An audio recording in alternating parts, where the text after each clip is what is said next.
Are we on this bitch? Yes, we are. Good evening and welcome to OmniBros Live. I am OmniDog from OmniDog's Vault on YouTube. And my co-hosts are also on YouTube. They have their own shows themselves. That would be Extreme Gabe. Gabe, how are you doing tonight? I'm awesome, man. I came in just at the right time. That's great. And I really don't have a YouTube show anymore. Oh, you really don't? Okay. This is my show. Or This is your show. This is my appearance. Okay, you're more of an Instagram presence now. I have more of a gym presence now than doing YouTube videos. You work out more. Yes. You've also frozen. No, I haven't. Yeah. You haven't? So, yeah. No. You're frozen. Am I? Am I? Okay. Yeah. Let me restart. I'll be back. You guys can talk trash about me. Oh, come on. We wouldn't do that. And that gentleman speaking is Gio from A Week in Geekdom. How's it going? Doing pretty well. Happy to be here. Excited to talk about comics and what we hauled, what we've read, and previews, and so much more. Happy to be here. Right. Well said. Comic books. We love them. And yeah, we love them. We love them. We love them. We love talking about them. We love reading them. And tonight is hauls, previews, and reads. Mm-hmm. And I hauled a little. I read a lot, considering how sick I was. This is actually what I read before I got sick, because I didn't read jack when I was sick. Oh, So, hi, Yukio. Hi, Yukio. Hi, Wade. So yeah, I read. So this will be what I read before I got sick. But actually, I finished Nailbiter over the weekend, so that was good. Nice. Yeah. And so let's see. We've got hauls, previews, and reads. It's a pretty light week for previews. But speaking of previews, the place to get your books, when we preview them and you say, oh, yeah, that book, I want to get that book, that would be InStockTrades.com, where you can get your collected editions up to 50% off. Loyalty discounts add another 2% to that. There's always an OmniBros Live code every quarter. If you're in the United States and you're smart and or lucky enough to order $50 or more worth of books, you get free shipping. If you ever need customer service, you're lucky enough to have the best customer service around at InStockTrades.com. And those books of yours will come packaged in the best packaging in the business. That's InStockTrades.com. Do it, do it, do it, do it, do it, do it, do it, do it, do it, do it, do it. No, I wrecked that one. Fuck it. I didn't know what that was. Yeah, it was terrible. Do do do do do do do do do do do do do do do do do. Nah, I was trying to do Rawhide, but it's too hard. It's like a multi-part song. It's got too many instruments in it.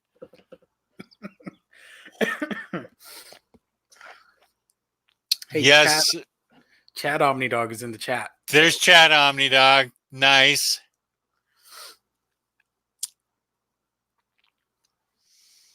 Does ISC ever have codes that stack on to the loyalty discount? They do. A couple of weeks ago, they had one that stacked. Mm-hmm. It was awesome. Oh, Banana Jester got it. That was a terrible rendition of mine. Very good, Banana Jester. I was just like, oh, El Denver got it too. Wow. Good for you guys. Much Rowdy Yates, that's right. Rowdy Yates. Johnny Rando got it too. I guess I wasn't as bad as I thought. I was just like oh, that's a better version.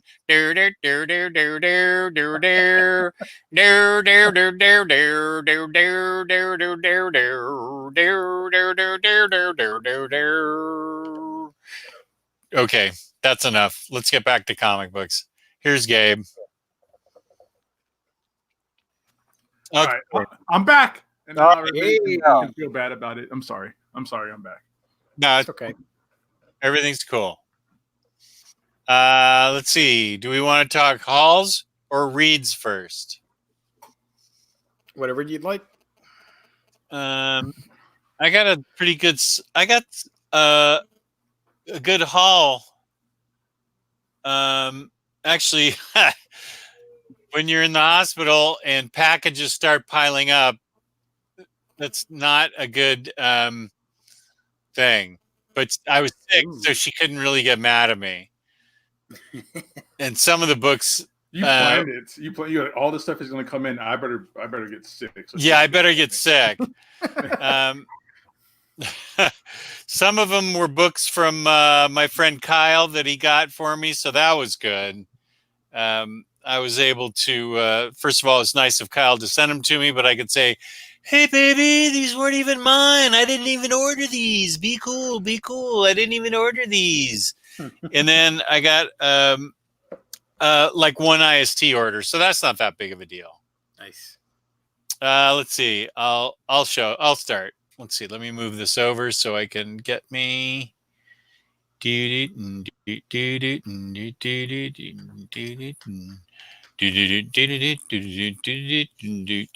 Rawhide. First, I got bottom feeders. This was a suggestion from Kristen and I think maybe the fangirls. It's about gentrification in a neighborhood and things go horribly wrong in a weird way. So I was really up for this one. Then No Brainer, Lazarus #3. Ooh, nice. I know. I was excited for it. Port of Earth, Volume 3. Now I've got 1, 2, and 3. I'm going to start reading them. Cool. Are you going to do the same thing with Lazarus, or have you read 1 and 2 of Lazarus? I have read 1 and 2. I'll probably read the last third of 2 so I get caught up again. Frog Catchers, Jeff Lemire, probably some hockey dad book. What even is that? There's very little text in that book. Oh, really? From when I flipped through it. Okay. But you don't need text, and his art is that good. And you guys will approve of this book. Murder Falcon, she wrote. Finally. All right. I was really hoping you're going to put up like Nightfall, but Murder Falcon's a bit close. No, I'm not going to put up Nightfall. Murder Falcon. All right. Read that. Like, just stop the show now and read it, Jess. Read it while Gio and I go through our stuff. And Monstrous Book 4. Oh, I ordered that. That's awesome. Yeah. I'm not going to wait for the hardcover of that. I will get the hardcover. I will upgrade and double dip and everything else when it comes. Farmhand Volume 2. So I'll probably start reading that now that I've got the first 2 volumes. I need to read more of that. I've only read like the first couple issues. Oh, everybody raves about this thing. I really want to read it. It sounds like it's a perfect October read. It says horror on the back, so that's good. I have no idea. Omar's not here to make fun of me, so I can say Uncanny X-Men, Wolverine and Cyclops. I'm sure he'd be the first to say he bought it, and he still would make fun of me for it. So I don't know why I bought it. I'm just buying everything X-Men these days, so I'm sure that he'd say, "What'd you buy that thing for? It's terrible." Well, of course I bought it. I buy everything X-Men. I'm an idiot. And that's just what Omar would say. That's a pretty spot-on impression of him. Yeah. Yeah, I was going to say. That's pretty close. I thought he was here for a moment. And then from my friend Kyle, I got a big pile from Kyle while I was gone. The Kyle pile. A Kyle pile. Kyle pile. This first one looks very good. Who's the... who is this? Oh, it's Lion Forge Magnetic Collection. The Ghost of Gaudi. This looks good. Nice. Yeah. It's got some boss-looking artwork in it. So I have to take this whole week to recover. So I have a lot of comic book reading in my future. And some grandma's boy watching. Oh, yeah. I am definitely watching that this week. The Last Siege from Kyle. This also looks good. I have no idea what it's about, but it looks like it's murderousness of some sort, so it looks good. Then a 2-volume Avatar set, which looks really cool. Mercury Heat. I had not heard of this, and it looks really good. Sci-fi world of the future where individuals are identified by genetic markers and personality types to fill roles in society, blah, blah, blah. Lucia wanted to help people. She wanted with all her heart to be a police officer, but the automated grapevine system had other plans for her. Yada, yada, yada. As an adult, as a bounty agent in a world of hard as nails, miners, and cyborgs. Ooh, she's a bounty hunter for miners and cyborgs. That sounds cool. I'm up for that. This book looks like I really want to read it. Curtis Wiebe, I like him. Riley Rossmo, I like his art. This is called Debris. I think this is an older book. It looks familiar to me. Oh, this looks cool. Kaiju. I don't know what it's about, but Debris looks really good. And then I wonder if I showed this already. Did I show this already? The Grand Abyss Hotel? This weird, long, weird book? I don't think so, but that's I haven't seen it. Grand Abyss Hotel. Imagine a world overrun by big business and fake news via the social media machine. Oh, so today. Yeah, like it's right now. So let's see what this is like.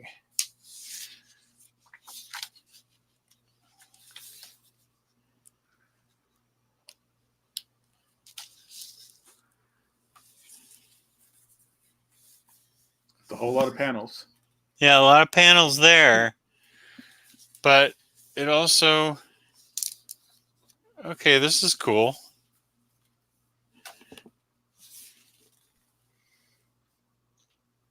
It's going to be one of those books that looks really great. I'll never buy it because it'll stick out on my shelf. Yeah, it's definitely going to stick out. I'm going to have to figure out a good way to file it. Up and down.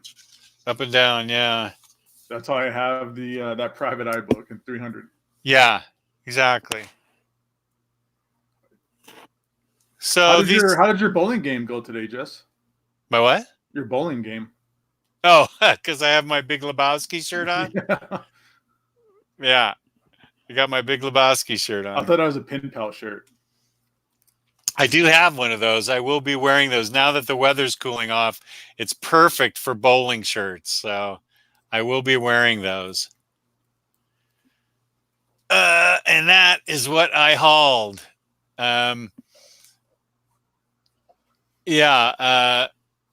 Perfect for bowling shirts. I love bowling shirts. I don't know if I've ever worn a bowling shirt. Mm.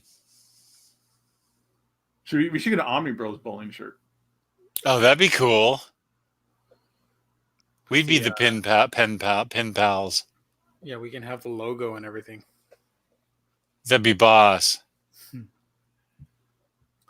How many books did you order while on painkillers, Jess? None. I was in way too much pain. I couldn't even operate my phone. He says that now, but wait, give it like a week. And well, you know, there's a problem when the FedEx comes with the truck that has the elevator lift on it. Elevator lift. It does the beeping sound as it backs into my driveway. Yep. And the guy brings out a pallet jack. You're like, oh my God. Yeah, no, I didn't order any books from the hospital. Oh, crap. Oh, man. I moved my book that I was reading and my fucking bookmark fell out. Uh-oh. No biggie. All right. Gio, do you got a haul? You want to show something off, Yeah. bud? Sure. What do you got? This was it's a pop box. It's empty, but it's already displayed. But I got this as a birthday gift from a family member. It's the Tim Burton Batman pop, celebrating the 80 years, the 80th anniversary, and I just love this box. I don't keep the pop boxes anymore, but this looks really awesome to me. So I got that. Got another pop. I know. We're talking about books. Sorry. It's all right. Who cares? It's Pop Bros right Book-wise, now. I did order a bunch of stuff, but it hasn't arrived yet. But I can show you 2 manga that I got. Got the first volume of Soul Eater, and it's a special edition. It's embossed, or however you want to say it. Yeah. Fancy. For Soul Eater. Sold. And, if it's embossed, I want it. If it has a hologram cover, I want it. This is the Loot Crate variant of Black Clover, Volume 1. Does it glow in the dark? Because I want it if it glows in the dark. I like glow in the dark stuff too. I don't think it glows in the dark. No, it doesn't glow in the dark. So yeah, I only got those 2. And I did get, as a birthday gift, the Link's Awakening game for the Switch. Ooh, Yeah. Nice. Everybody's nice. talking about Got that, and that's about it. I don't have my haul with me. I ordered a bunch of books, but they haven't arrived yet. Have you played Zelda yet? What do you think? I haven't started. I'm playing because I got a bunch of Switch games. I got the Mario Odyssey and Smash Brothers. I'm currently playing Smash Brothers, but I have played Link's Awakening back in the Game Boy days. So I'm really excited to check out the remake. Oh, it's a remake. I didn't know it was a remake. Interesting. Yeah, it came out in '93, I think. Link's Awakening. Then it came out. They did the X version, which was the one I played for Game Boy, and now they're doing the remake on the Switch. Cool. Yep. Very cool. It. That's my haul for now. All right. So I didn't really get anything new, but I did have a signing at the store not too long ago. Nice. Hi, everybody. This is Gabe. This is my square. Circle gets the square. I like how everybody's calling it OmniBros. That's funny. But what I did get, since we had the signing, I did get, it's a little glary here, the Circle of Blood Epic Collection. I got it signed by Mr. Mike Zeck and Mr. John Beatty. Nice. So that's dope. And then I also got Kraven's Last Hunt Epic Collection, signed by Mike Zeck and one Jim Shooter. Who, the shooter? I saw that picture. He's a giant. Yeah, that guy's massive. He's like 6'7" or something like that. Yeah, 6'7". He says that he has a bad knee. He's like, this knee gets fixed. That'd be 6'7" on both legs. So, and then I love Kraven's Last Hunt. It's one of my favorite first Spider-Man titles I ever read as a kid. It's how I learned about suicide. Weird enough, and I got him signed by Mike Zeck, the single issues. These are the good ones. This is the suicide issue for those of you that want to see somebody eat a bullet. But this is a great series. Mike Zeck, John Beatty, Jim Shooter were absolute amazing people. It was great to hang out with and talk with them, and I got some cool stuff signed. I got some more stuff signed that's actually going out to get CGC. Secret Wars 8 and Punisher from this era, Punisher #1. Those are all tagged up and going to CGC. So you'll see those in like 6 months. And that's pretty much my haul. Oh wait, I forgot something. Ooh. Hold up. I got the No take backies. Scarlet Witch toothpick holders because it came from Loot Crate. You know, it's a family thing, so they can't say shot glass or whatever. Okay, yeah. So it's a toothpick holder. But check this out from the James Robinson run. Cool. See, Marvel didn't cancel that, James Robinson. Here's the other one. Those are really cool. Toothpick holders. I have Ninja Turtle. Actually, last night I busted out these Ninja Turtle shot glasses, and the same thing, since it's family oriented, they call it mini glasses. But when you think about it, anything can become a shot glass if you try hard enough. Oh yeah, for sure. That's really cool. So yeah, toothpick holders. I was wondering, what's a toothpick holder? I know. I was wondering where's he going with that? Is it one of those things from the restaurant where it's that little metal thing you got to kind of twist it and get a toothpick out of it? That is cool. Speaking of James Robinson, what does everybody think about that Starman omnibus getting the axe? I can't take it, man. I For can't those of take you, it anymore. for those of you watching who aren't up on our Instagram, it's on our Instagram or in the Omnibus Collectors group. It is the status of the much anticipated and highly wanted fan favorite Starman omnibus is now indefinitely postponed, basically canceled. Sorry, not going to happen. Yep. So, yeah, RIP to the Starman omnibus. RIP, shout out, much love, likes and shares to anybody that sold off their Starman books in anticipation of the omnibus. So, I mean, if people like, this is a perfect opportunity to start complaining online on social media. If you are upset about this, let your voice be heard, even if it's with a simple hashtag. Yeah, I totally agree. Yeah, I tagged James Robinson in our Instagram post. I'm not sure how active he is or how much he cares if it got canceled or not. But yeah, I mean, we might even be a good idea to go old school, to go just school, and do like handwritten letter campaigns. I don't know. I just can't imagine it. A book that has been hard to find, hard to get. Fans really want it in any shape or form, paperback, hardcover, whatever. They really want it. And they cancel it. That is just tone deaf, man. That is not listening to your fan base.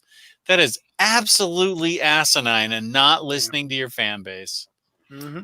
Yeah, I think DC doesn't have an Omar. They don't have like a person that they go to with some kind of confidence to have a pulse on this type of community. And this community has been growing. It's been growing a long, long time. It's getting bigger and bigger compared to probably about the time when Jess and I was first getting into this kind of hobby, where there was barely any omnibuses coming out. There was barely anybody who buys them. Now it's a huge, huge community, only getting larger.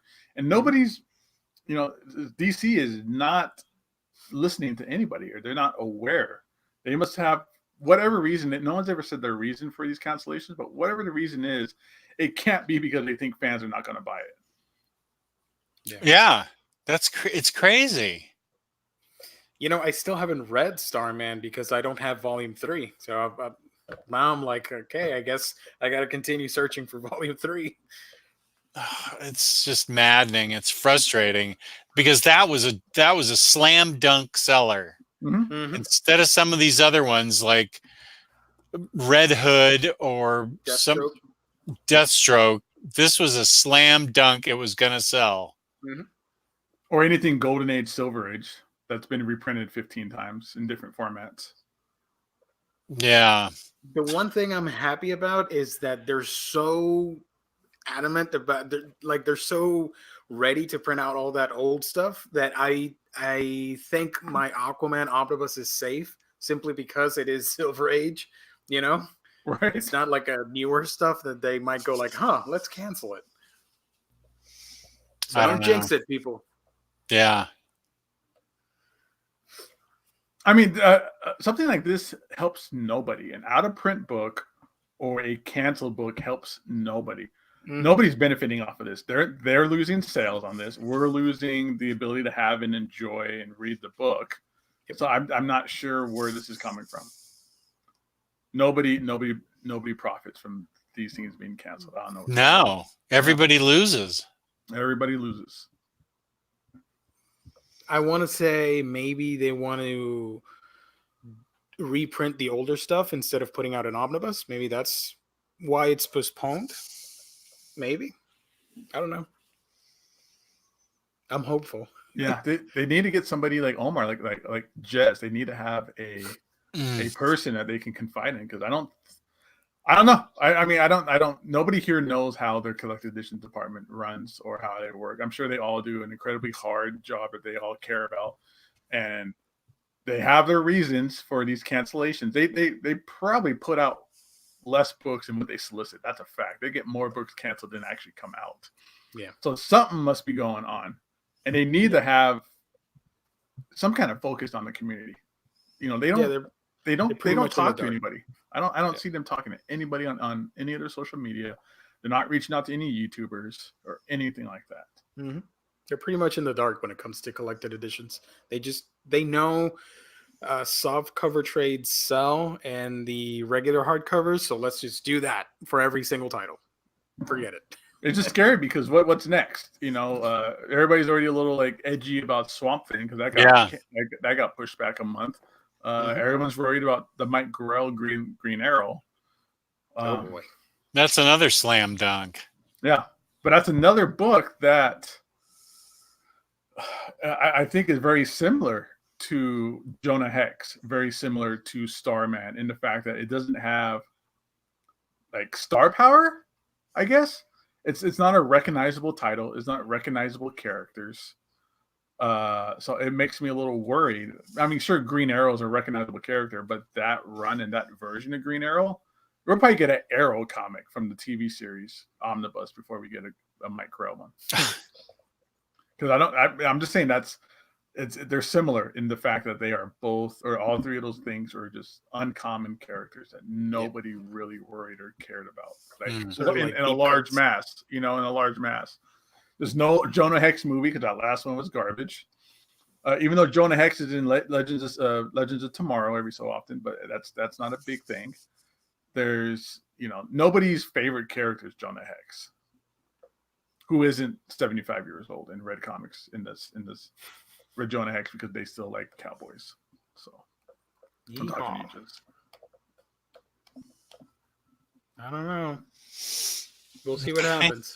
So watch out, everybody. Let's see what goes on with that Mike Grell Green Arrow. Yeah. Or even Swamp Thing Volume 2. That could still be on the chopping block. Oh Lord. Don't tell Louise. Please. Yeah. No, Luis's bet was on Volume 1, and that's still maybe kind of sort of coming out next month. As we watch, there's going to be a freak accident next month, and they're going to postpone it to October 2020. And they have to be just losing, like they are losing, or the community is losing confidence in DC. That's a fact. Mm-hmm.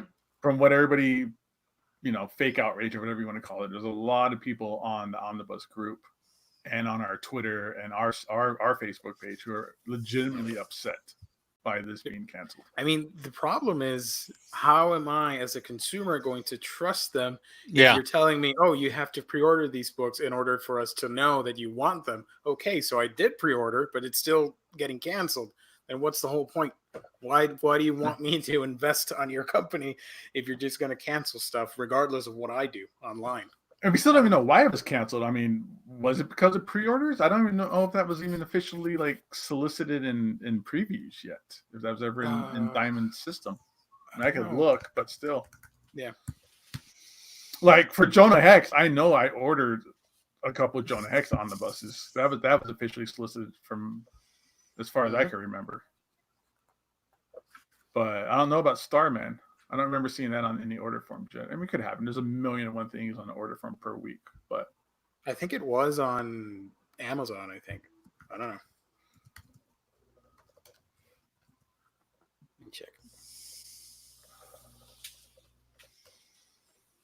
Diamond System just has the old school omnibuses in there, so it may have not made it into previews, like an official solicit. It's this has been postponed indefinitely, but the only knowledge we had of it was it being in the Hatchet catalog.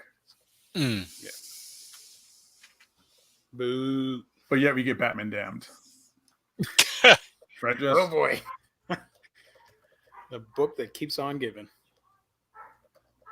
But I think that's kind of the common census right now is we get all these omnibuses that aren't exactly fan fervor, that doesn't really like light a fire or spark the community with excitement.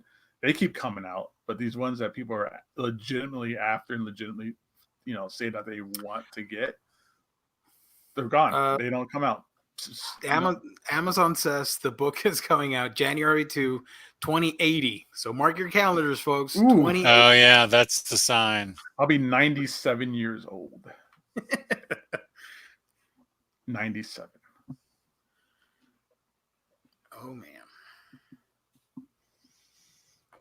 That's right, Anyways. Jesse. Say, well, we work for you, sir. What have you guys been reading? I finished Nail Biter for my October reads. Awesome. Nail Biter 3, 2. Oh no, this is 1. Here's 2. And I'm going to do a video on it and another October book I'm reading tomorrow. This is number 2. It's pretty graphic. I don't know. No, I can't really show you. I don't know what I can't. Yeah, I can show you this. It looks like. The story was great. I enjoyed it. It's a horror murder mystery that I think everybody knows the story now. That in Buckaroo, Oregon, all these serial killers have had their origination there. They've come from Buckaroo, Oregon, and there's an investigation as to why they've come from there. And there are still some serial killers on the loose from there. There's a conspiracy going on there now to undermine an investigation. There's a kind of a cult-like figure. I don't want to give too much away, but there's an element of trying to kind of cultivate serial killers. I don't want to show you that. I don't want to show you that. Yeah, no. Is this where Buckaroo Banzai comes from too? That was a great movie. I like that movie. It's and so there's a lot going on in the book about the investigation that's going on there, and there's a massive amount of tunnels that are found, and there's a conspiracy that's dating back a few years, and experiments are going on, and they're trying to figure out, why all these serial killers come from this place. And it's very grisly and disturbing as hell, and it's really well written by Josh Williamson. The art can be good at times, and sometimes it's not that great. He draws his women very well, but he draws his men kind of weird and clunky. But I enjoyed it a lot, and I'll have fun doing my review on it. I highly recommend Nail Biter. Then I noticed that there was an omnibus that just came out on Mark Waid's The Unknown, which is these 2 books, The Unknown and then The Devil Made Flesh. And these are, so I saw the omnibus and I thought, you know what, I haven't read these books. And so it's about the world's greatest detective. She's a woman, and she gets caught up in a supernatural sort of investigation where she has to solve these supernatural mysteries. And it's really actually a remarkable story. I think Mark Waid does a great job in this book, writing a supernatural story. This also centers on this one kind of weird town, but it takes her all over the world to figure out what's going on in this one weird town. And the art is pretty good, and she's dying, and so she needs to have an assistant. And she picks an assistant, and he helps her throughout book 1. Then she gets a different assistant throughout book 2, and book 2 is where it wraps up, and we figure out exactly what's going on in the town and what's going on. She says she's given only 6 months to live, but when we start out in the second book, it says 1 year later. So we're like, wait a second, what's going on here? So we've got a mystery to solve here too. What is going on here? And she's starting to see things. She can't trust her eyes. And it's actually Mark Waid does a really good job with this book. So I highly recommend it. It's called The Unknown. Nice. And I really liked it a lot. And then we have a European book for our European readers out there, a Humanoids book, The Fourth Power. I read this. Is it about math? No, don't worry. It's not about math at all. It's like 3 stories put together, and it's by a very famous. I'm not even Juan Jimenez, a very famous. Is he French? Well, he's European. Let's just say that. Anyway, he's a European illustrator and writer, and basically it's 3 different stories told about trying to create a female warrior by taking the minds of 3 or 4 women, 3 women, and putting them into the body of a 4th, and creating like a perfect warrior. And they're completely different stories told about this woman and what she's capable of, what she does. They're like completely different perspectives. In the first one, she's capable of godlike abilities.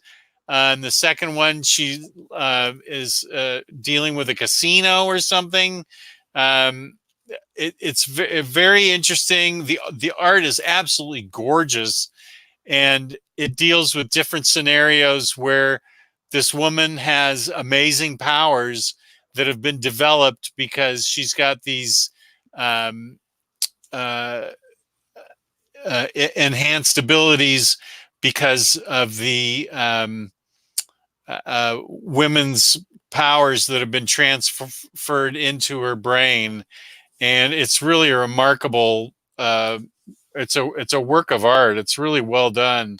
I think it's a great humanoids book, and I think people would dig it. This is a guy that is very famous, and I'm sure that any European viewer that's watching this now, I'm sure he's, as well known as like Todd McFarlane is here, as Juan Jimenez is literally as famous over there as Todd McFarlane is here. So this was an excellent book, The Fourth Power. Nice. So I highly recommend it. Whoops, where'd Gabe go? Nope, we lost him. No, he's right there. Why isn't he in here? Hey. Oh, where were you? Does Juan Jimenez have his own toy company and own a lot of balls? Own a lot of baseballs? Yeah. Sorry, I hit refresh on my keyboard and then it kicked me out. Oh, okay. Weird. I found you. Yay! I've lost and now I've been found. You've been found. Yeah. I've been reborn.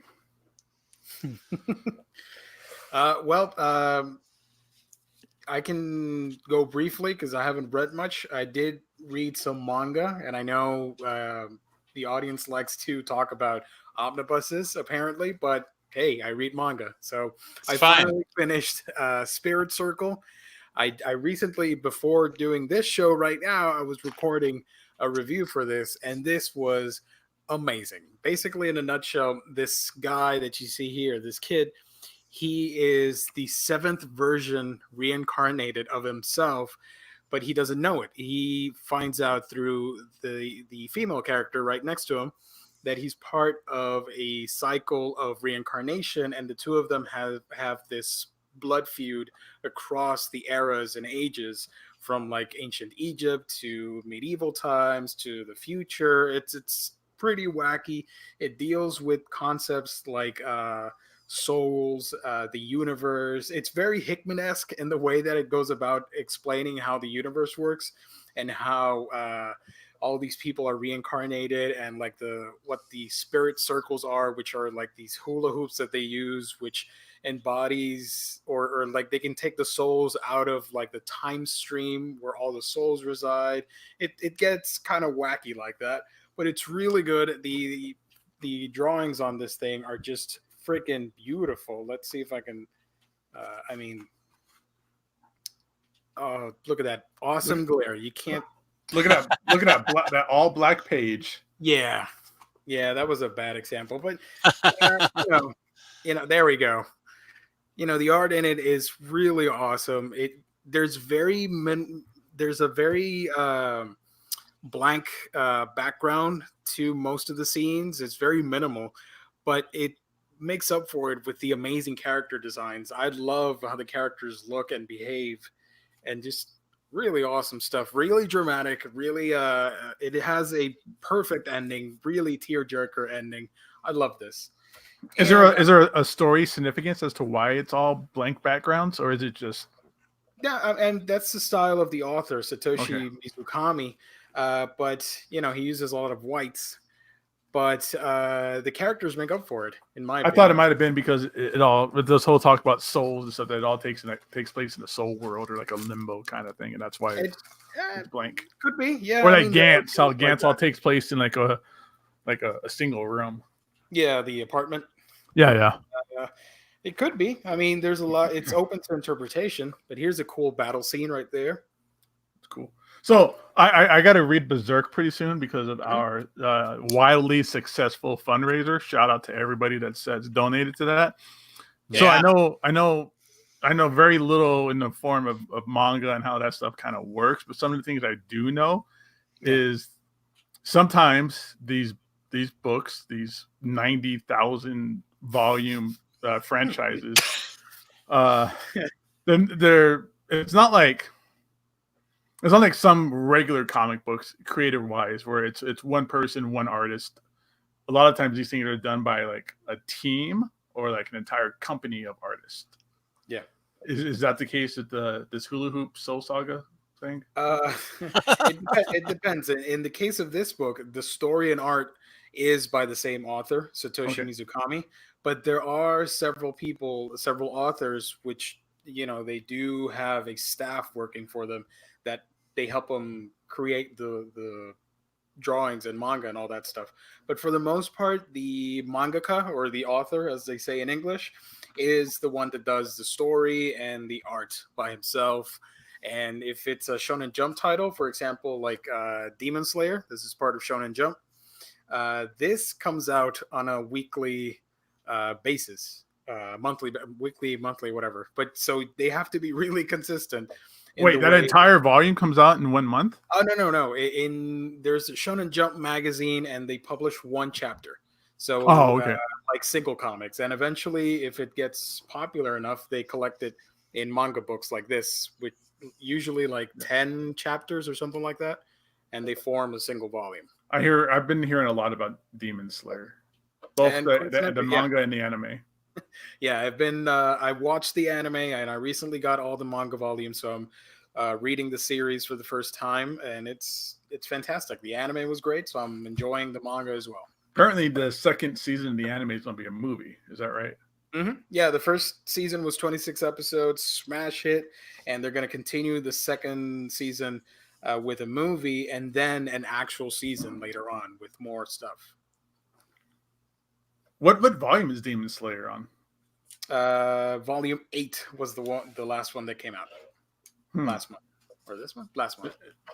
Is that going to end up being a thing where the anime just gets padded out as it waits for the manga to come out? Like Dragon Ball Z. I mean, I don't know, because the manga is very quick paced. Okay. And so far, they've done a really good job. Like the first season adapted the first 6 volumes, and the movie is going to adapt 2 more books. So it'll be a while before we get a second season, I think. I'm trying to learn. They're doing it. And honestly, it's fun. I mean, at first you're like, whoa, manga, it's reverse and weird, but you get used to it. It's pretty and fun. tentacles and.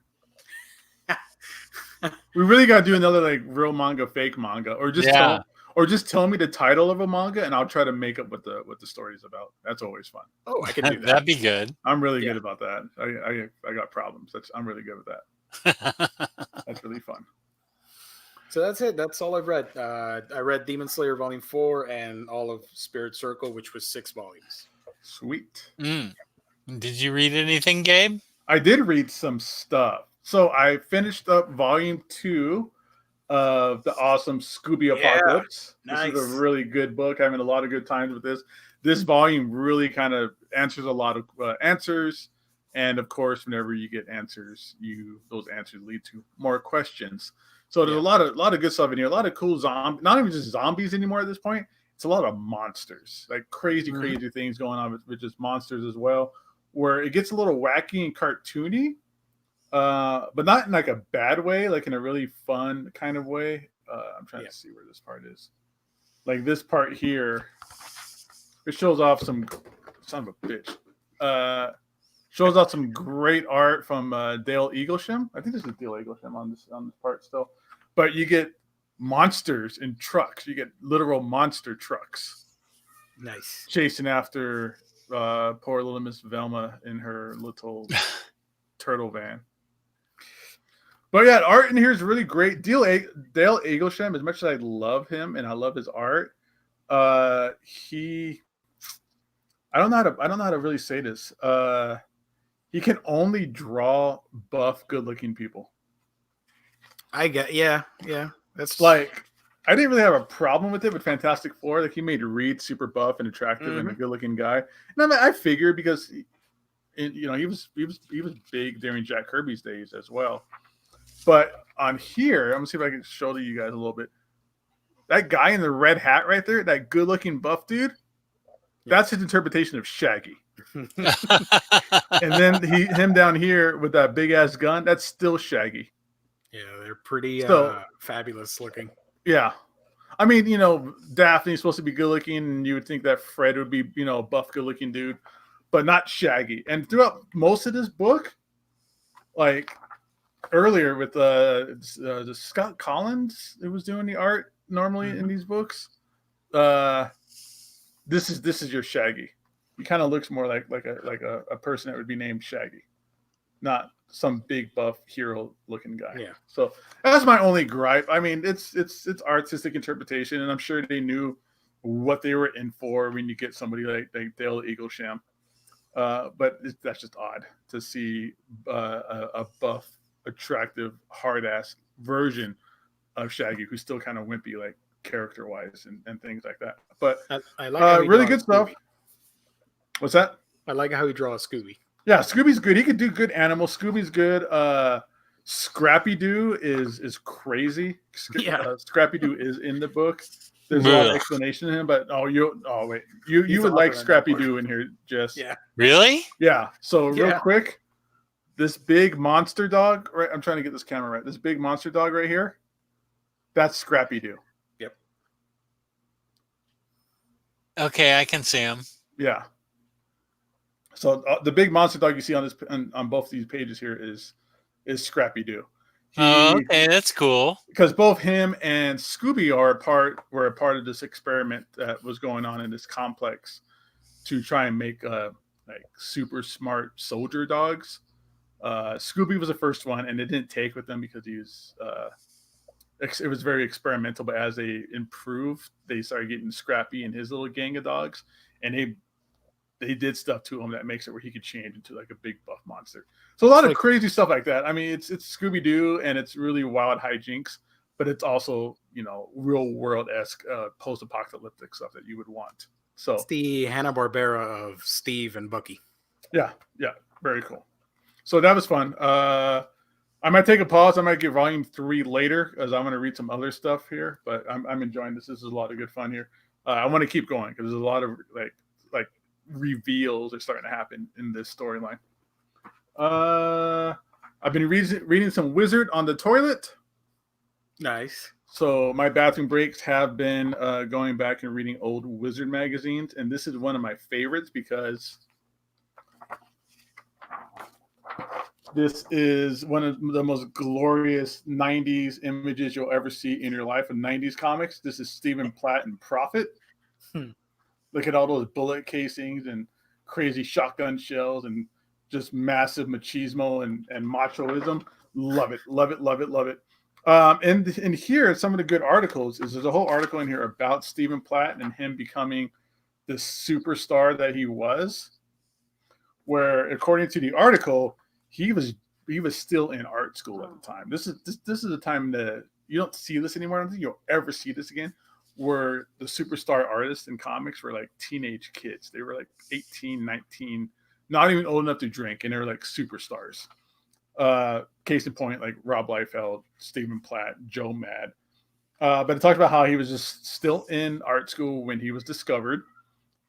He did a couple issues of his first books right out of the gate, were those great Moon Knight issues that made him an instant megastar. And then Rob Liefeld poached him, gave him a. It doesn't say in the article, but it's kind of a well-known fact that Rob Liefeld poached him by giving him a cobra, the car, not a poisonous snake, but the actual car. And that's how he went over to Image Comics and started doing Prophet. So a lot of cool stuff about that. There's also this really good article in here. This is issue 35 for anybody following along at home. There's also a great article in here about the timeline of one Wolverine and his Weapon X and all of his implanted memories.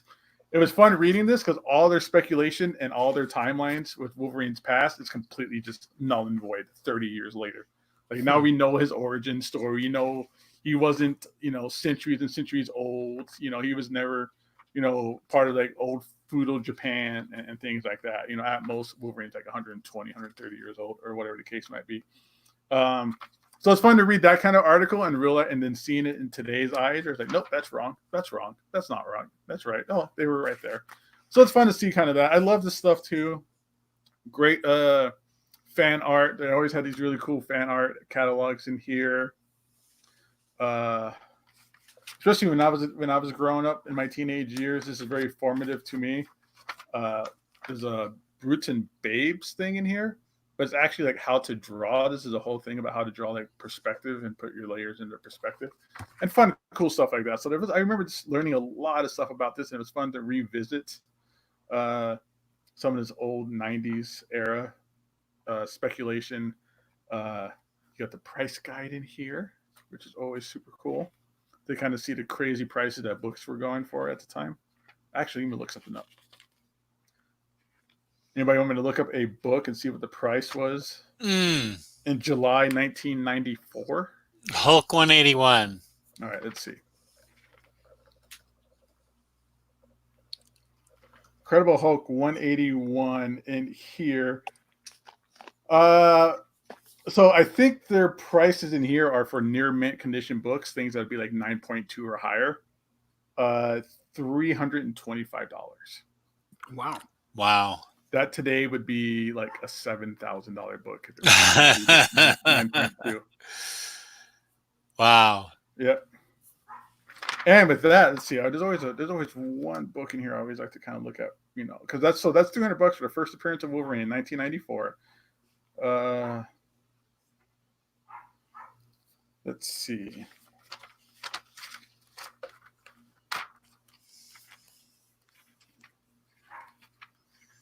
This is great podcasting right here on that dead air.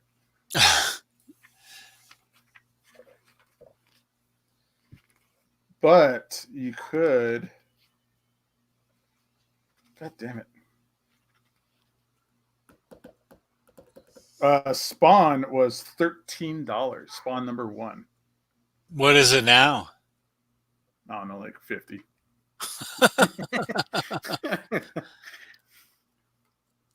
So, yeah, it's always cool to kind of see this kind of stuff. I love old Wizard magazines. There's some great articles in here. There's a lot of childish stuff in here. These guys are really just young kids themselves running an entire magazine and doing whatever they can.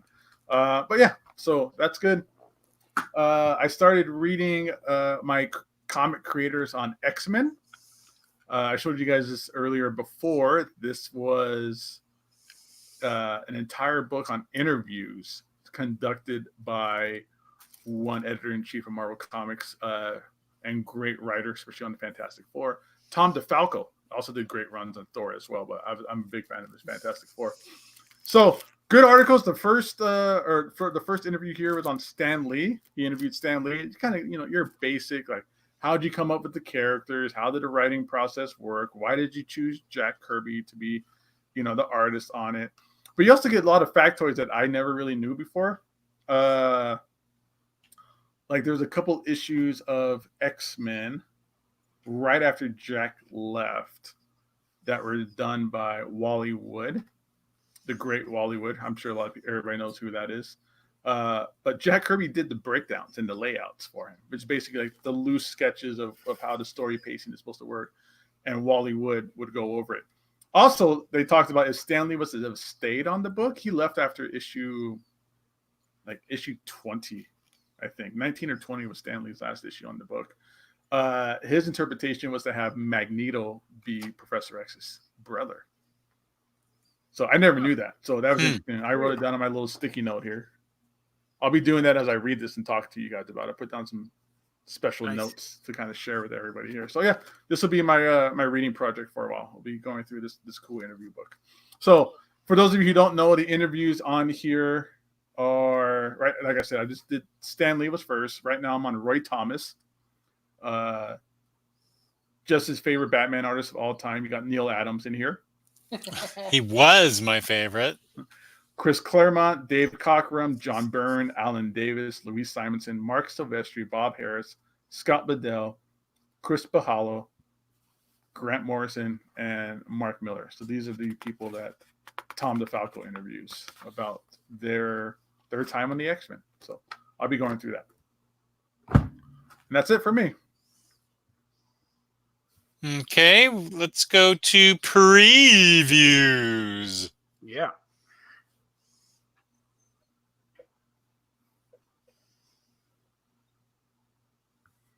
Give me a second. Let me pull it up. Okay.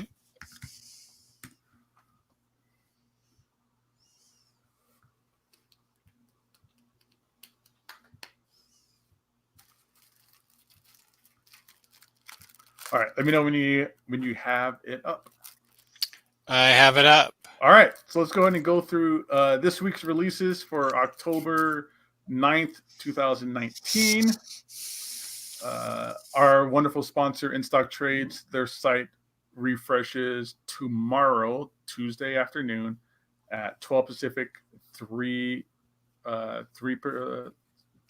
Eastern time. Mm-hmm. So that'll be a time that you guys can go in and get a jump on these books. Did anybody get the IST email? I don't remember getting it. I don't remember getting it either. Let me double check.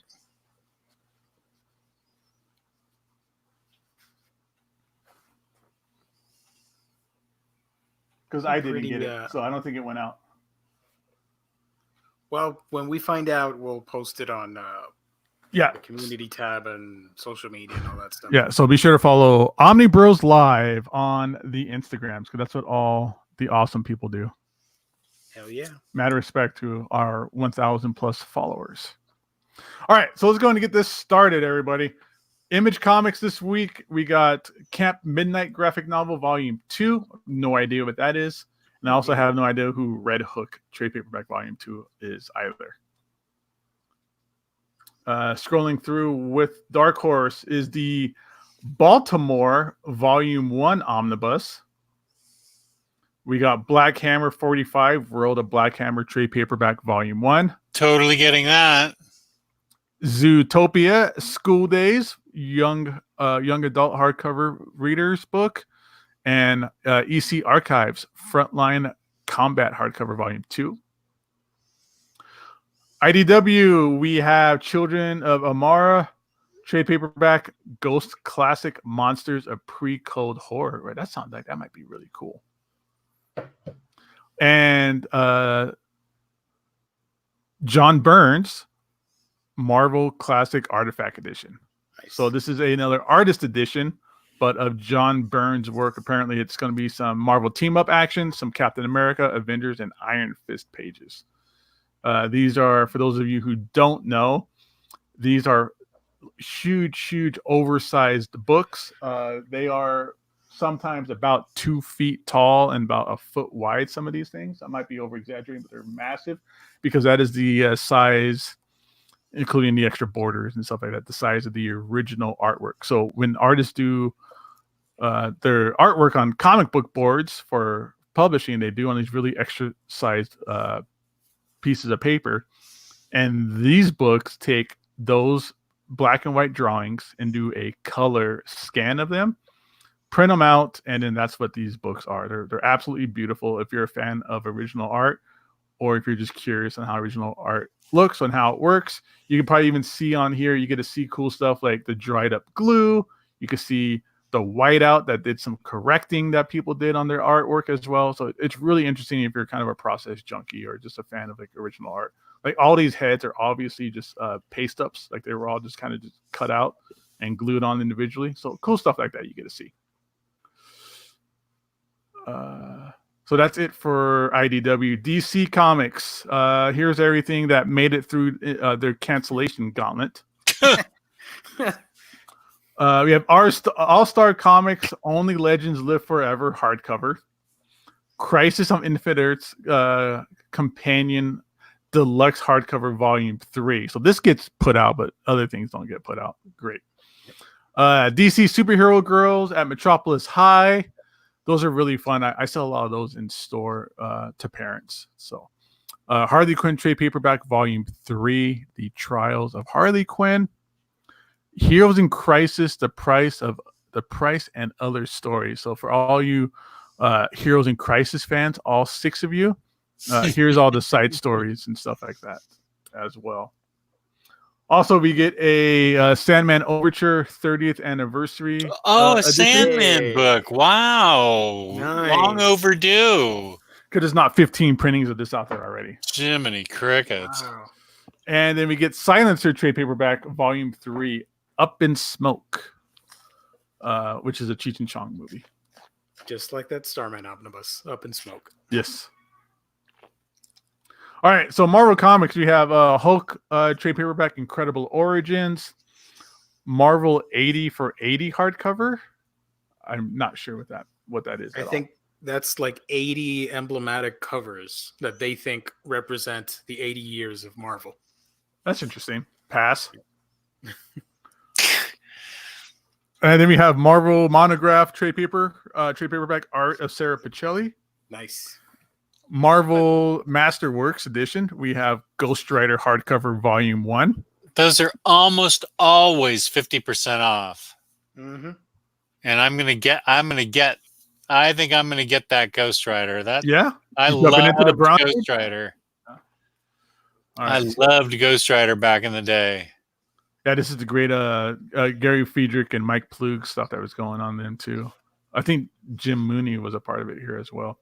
So this collects Marvel Spotlight number 5 through 12, which is like the first Ghost Rider story. And then Ghost Rider Volume 1 from 1973, issues 1 through 5. Yeah, that's right in my wheelhouse. I'm definitely getting that. This is something that should have been an omnibus as well one day, or oversized hardcover or something. I agree. Because you get, what is this here? This is 10 issues. 12. 11. Yeah, about 11 issues or so for $75 cover price. And we get Spider-Man hardcover Ultimate Power and Responsibility. Is this just a reprint of Volume 1 of Ultimate Spider-Man? Yeah. I think so. Ultimate Spider-Man 1 through 7. 1 through 7. They could have done an omnibus Volume 2, but no. But no, they go reprint the 7 issues over again. No. Yeah. Yeah. Watch them do all the entire like storyline In select form. in select, yeah. Which are smaller size hardcovers, I believe. Yeah. Mary Jane Loves Spider-Man Loves Mary Jane graphic novel, Unexpected Things. Is this a reprint? Is this something new? Because I know think that's like the kids version, the digest. I think that's what it's called. Yeah, because there's two. Was it called Spider-Man Loves Mary Jane, or was it called Mary Jane Loves Spider-Man? I know there was two, like the not mangas, but what do you call them? Digest size books like that. Either way, coming up next is War of Realms trade paperback for the Punisher. And this is super cool, is the X-Men Double XL by Jim Lee hardcover. Mm-hmm. And what's cool about that? Is it's Jim Lee artwork from his X-Men run in extra large, huge formats. Giant format? Yeah, like the Galactus book. Yeah, it's going to be like Behold $100. Galactus. Yeah. So you get, you get some of this good stuff here. You get Uncanny X-Men 256 to 258, 268 through 269, 274 through 277, and X-Men 1 through 3 for $100. So you get 2, 3, 4, 10, 12 plus issues for $100, but they're super oversized. Like if you anybody like Gio said, if you knew about the Behold Galactus book, it's about that size. So, which is interesting that they do this for $100, but the smaller 11 issue Ghost Rider is $75. Yeah. All right, and then Dynamite, Battlestar Galactica Classic, Counter Strike, some more Battlestar Galactica, Love and Twilight Command, Deja Thor's Green Men of Mars, Omnibus, and Hack Slash versus Chaos. Boom Studios were coming out this week. They're coming out with Cartoon Network gift set, Power Rangers Psychopath original graphic novel, and Wizard Beach.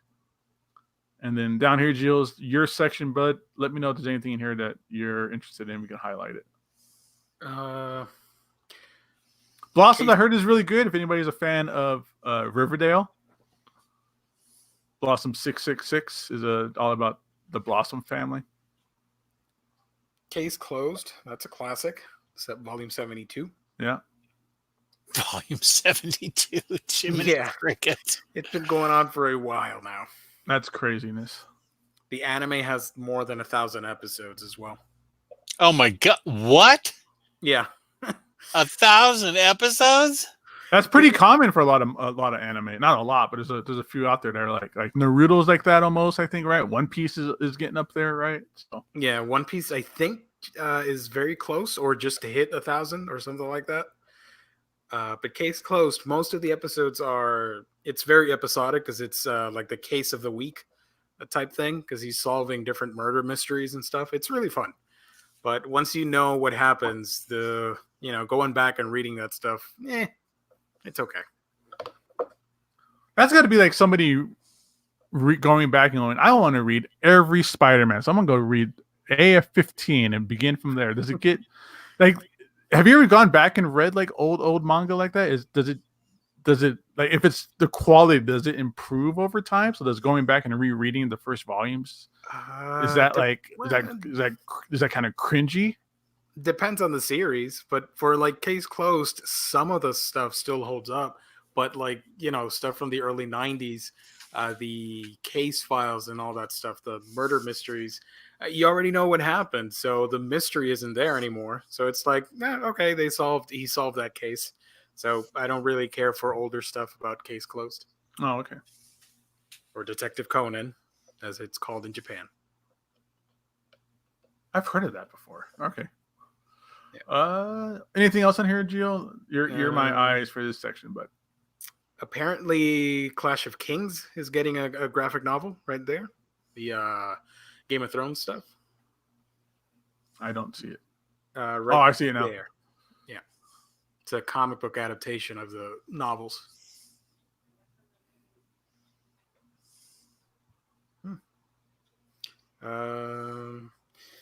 Heroic Legend of Arslan. That I've heard great things about that. Haven't read it myself. That's coming out too. So judging by the name, all right, so Heroic Legend of Arslan. Judging by the name, I think, and by this image here, is you get this like Ronin lone soldier who just pounds a lot of ass. That's where my mind went too, quite frankly. Oh wait, we just got the email. Email. Nice. All right, so we'll go through this and then we'll go through it again one more time with the super discounts. So what else on here you're looking at, my man? Let's see. None of that. I have no idea what Mooncakes is, but story about love and demons, family, and witchcraft. I thought that was a manga, but apparently it's not. It just sounds like Sabrina. Mm-hmm. Yeah, not a whole lot for me in this section, I gotta say. A lot of stuff I don't know about. Rick and Morty Volume 4 hardcover. Those things sell pretty well in my store. Wow.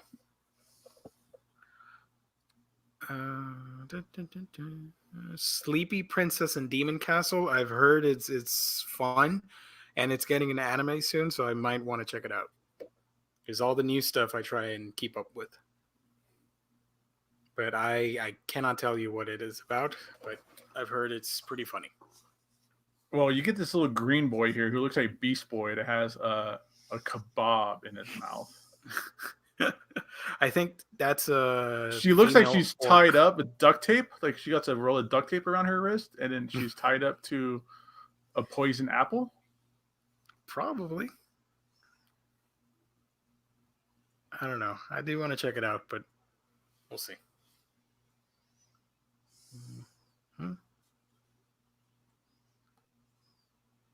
There's a book here called Things to Do Instead of Killing Yourself. I know, that sounded really odd to me. Wow. Isn't that like everything else? Yeah. I'm interested by this just because the title is very unnerving, and then these childlike drawings are also unnerving. Yeah.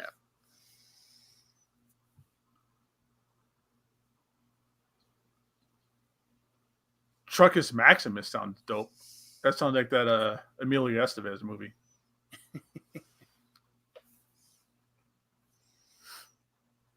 Walk Through Hell. That's the book you're reading, right, Jess? The Garth Ennis book? Yeah. Yeah. Volume 2 is coming out. Oh, it is? Mm-hmm. Nice. Yeah. Oh, great. Great.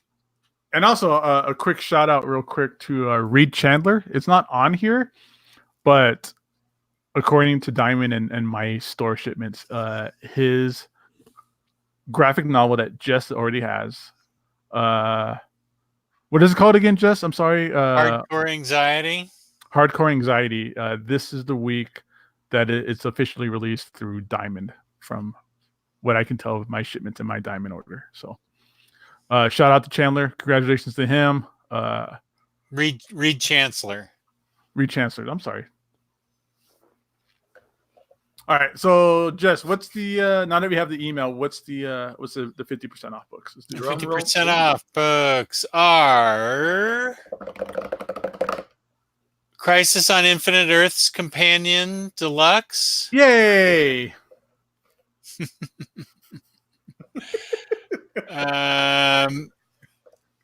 Marvel 80 for 80 hardcover.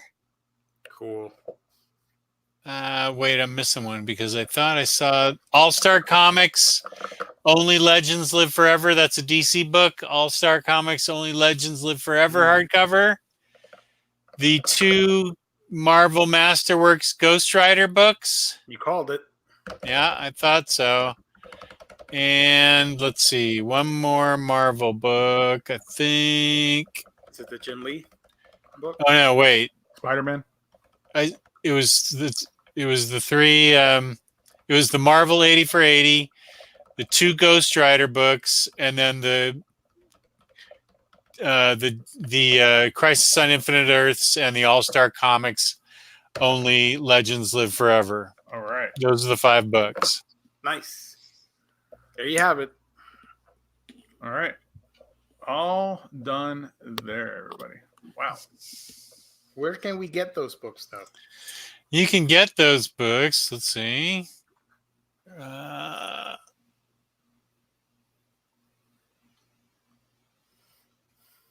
There we go. Dark Horse books generally never get 50% off because they have a lower, they don't get as big a markup. There's no discount tier there for. Gabe can explain it better than I can. They don't. Are you asking me to explain it? Yeah, go ahead and explain it. Basically, what it means is the main publishers, the big ones like DC and Marvel, you can get up to, depending on how much you spend, up to 50 to 55% off on your orders if you order at an X dollar amount. So a super large dollar amount will get you that higher discount tier. But Dark Horse, no matter how much you spend, their discount tier is very, very small. I want to say it's maybe 20% for most retailers at the highest. So if you're only getting 20% off cover, you can't exactly turn around and sell it for 50% off. Right. So boom. And you can get these books that we just talked about at InStockTrades.com, where you can get them up to 50% off. Loyalty discounts add 2% to that. Every quarter, there's an OmniBros Live discount code. If you are in the United States and you order $50 or more in your order, you get free shipping, fabulous customer service, fabulous packaging. That's InStockTrades.com. Nice. Pew. Don't. No Jim Lee double XL half off. I'm sorry.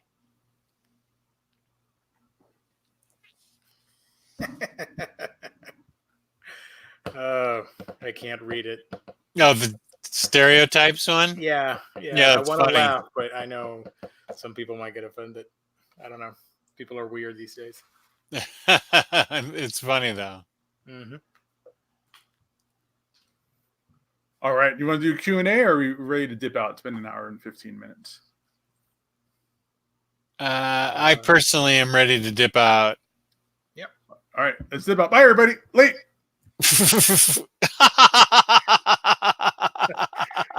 I think he was having camera issues. Oh, okay. Gio, where can they find you? You can find me on my channel, A Week in Geekdom, where I talk about anime, comics, manga, and everything else in between. That's A Week in Geekdom. And you can find me, OmniDog, on OmniDog's Vault, and on Instagram, OmniDogs_Vault. So thank you to everybody in the chat. We appreciate everything you had to say and your contributions. Thank you very much. Thank you to our viewers. And thank you to everybody that has pressed the like button and given us a thumbs up. And my wife is reminding me if I didn't give her a shout out, don't come upstairs if I didn't give her a shout out.